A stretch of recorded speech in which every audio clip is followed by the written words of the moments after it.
सबसे पहले तो हम ये जान लेते हैं कि निकोला टेस्ला ने घोस्ट रेडियो बनाया ही क्यों था। सुनने में काफी अजीब लग रहा होगा क्योंकि विज्ञान के मानने वाले भूत पर तो विश्वास ही नहीं करते, लेकिन निकोला टेस्ला ने भूतों से बात करने के लिए डिवाइस बना लिया था और पेटेंट भी करवा लिया था। दरअसल टेस्ला ने तर्क दिया था कि ऊर्जा को न तो बनाया जा सकता है न ही मिटाया जा सकता है, बस एक रूप से दूसरे रूप में परिवर्तित किया जा सकता है। इसी नियम पर निर्भर टेस्ला का मानना था कि मनुष्य के मौत के बाद भी कुछ ऊर्जा मौजूद रहती है।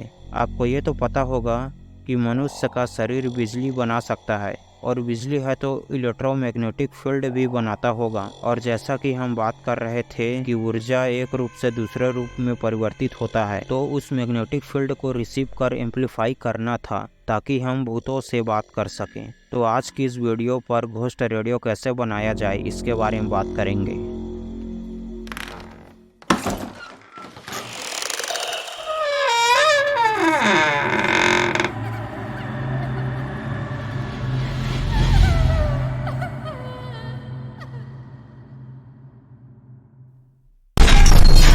स्टेप 1, पार्ट्स का लिस्ट और डायग्राम।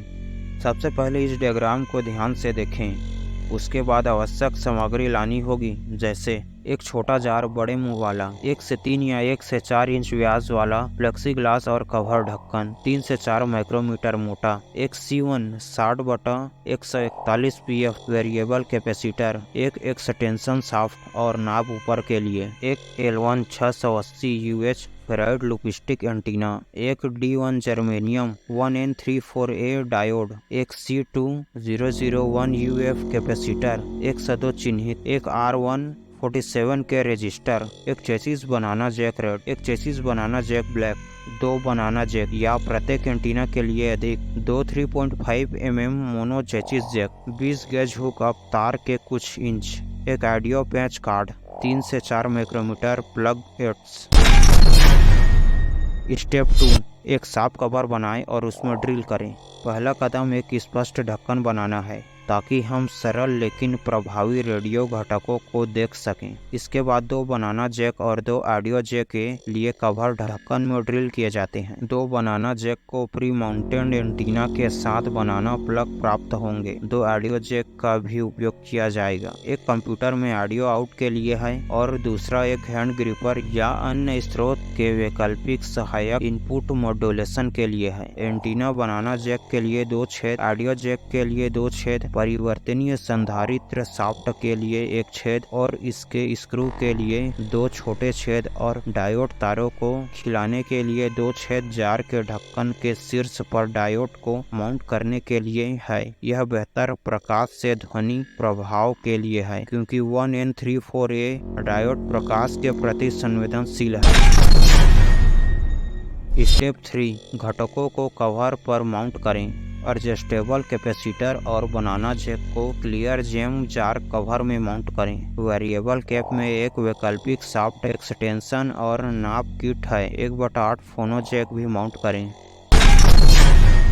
स्टेप 4, इंडक्शन कॉइल तैयार करें। इंडक्शन कॉइल के साथ एक विकल्प है कि इसे एंटीना कनेक्शन के साथ सीधे चलाया जाए या इंडक्शन कॉइल को 22 गेज तार के लगभग 10 लपेटों के साथ लपेटा जाए जो एंटीना से जमीन तक चलते हैं। पहली विधि एक स्टेशन सिग्नल को छोटे एंटीना के साथ पर्याप्त जोर से होने का एक बेहतर मौका देती है। दूसरा लपेटा हुआ शुरुआत करने वाला तरीका एक लंबे 20 फुट से अधिक एंटीना का उपयोग करने के लिए सबसे अच्छा है। मुझे एक छोटे एंटीना के साथ भी प्रेरक विधि पसंद है क्योंकि यह 60 चक्र की कम ध्वनि के साथ एक स्पष्ट संकेत देता है। हालांकि जब तक एक लंबा एंटीना उपयोग नहीं किया जाता तब तक AM ट्यूनिंग में ध्वनि का आयाम कम होगा। आयाम को मानव शरीर को एंटीना के रूप में उपयोग करके आंशिक रूप से बनाया जा सकता है, जाम जार रिंग को छूकर।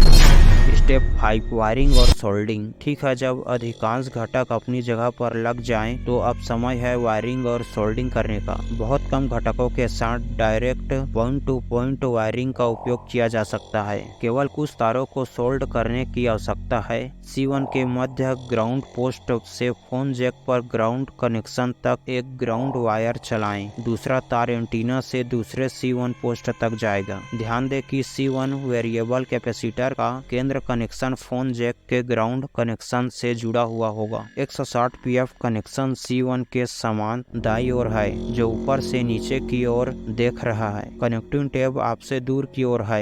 41 pf कनेक्शन मध्य ग्राउंड कनेक्शन के दूसरी तरफ है और इसका उपयोग नहीं किया गया था। D1 डायोड गर्मी के प्रति संवेदनशील है और अधिक सोल्डर किए जाने पर विफल हो सकता है। इसके लीड्स को सोल्डर करते समय हीट सिंक के रूप में एलिगेटर क्लिप का उपयोग करें। मैंने इसे प्रकाश के प्रति अधिक संवेदनशील बनाने के लिए कवर के ऊपर लगाया है। काले रंग से रंगा हुआ L1 इंडक्शन कॉइल पतला तार ग्राउंड पर जाता है।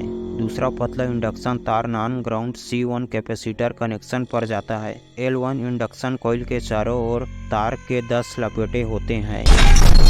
स्टेप 6 टेस्ला सर्पिल एंटीना बनाएं। टेस्ला एंटीना निकोला टेस्ला द्वारा विकसित वायरलेस एंटीना या वेव लॉन्चिंग संरचना का एक रूप है जिसमें प्रेषित ऊर्जा पृथ्वी के माध्यम से बहने वाली विद्युत धारा, इलेक्ट्रोस्टैटिक प्रेरण और प्लाज्मा के माध्यम से विद्युत चालन के संयोजन द्वारा एक अंतर्निहित चुंबकीय क्षेत्र के माध्यम से प्रसारित होती है या रिसीवर तक ले जाई जाती है। यह वैज्ञानिक और कलात्मक स्वतंत्रता का क्षेत्र है। इस बात पर अभी भी बहुत बहस है कि टेस्ला वास्तव में पावर सिस्टम के अपने ट्रांसमिशन और रिसेप्शन के साथ क्या कर रहे थे।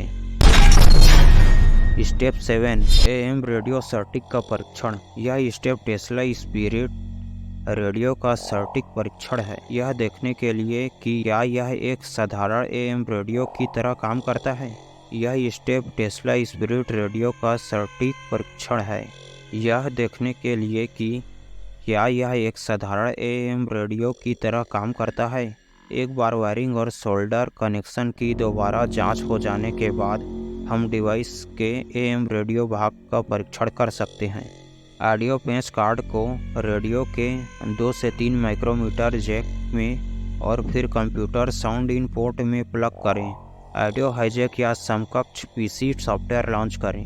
यह बुनियादी 10 बैंड EQ और 2 या 3 AU पिच नियंत्रण के साथ सेट अप करें। इस परीक्षण के लिए AU बैंड पास और रिवर्ब का उपयोग नहीं किया जाएगा। उनके बाईपास बटन का उपयोग करें। लाभ को उच्च करने की आवश्यकता हो सकती है। AU पिंच नियंत्रण तटस्थ 0 पिंच सेटिंग करें।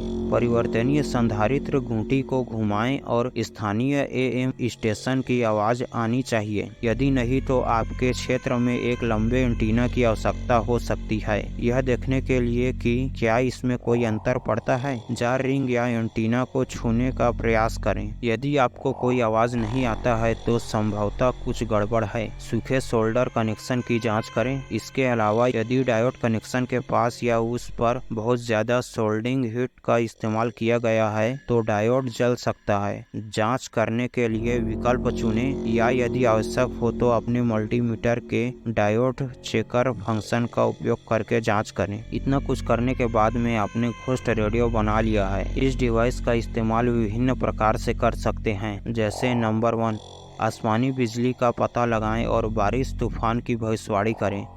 दूसरा, दे रही आत्मा की आवाज़ें सुनें। तीसरा, प्रकाश के साथ ध्वनि बनाएं। चौथा, अजीब संगीत बनाएं। और विभिन्न प्रकार से इस्तेमाल किया जा सकता है। अभी आप कुछ आवाज़ें सुनें।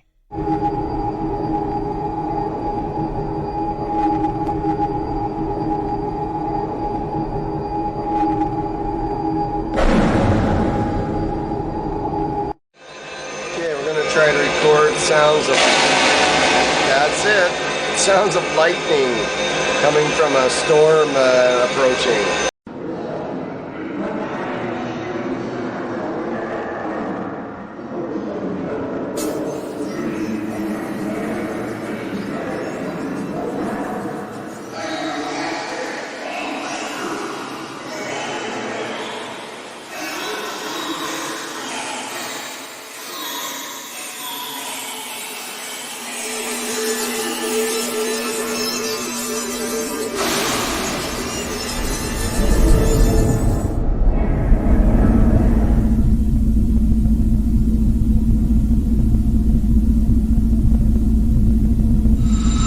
This is what the spooky Tesla Spirit Radio sounds like when it's hit by a laser from across the room.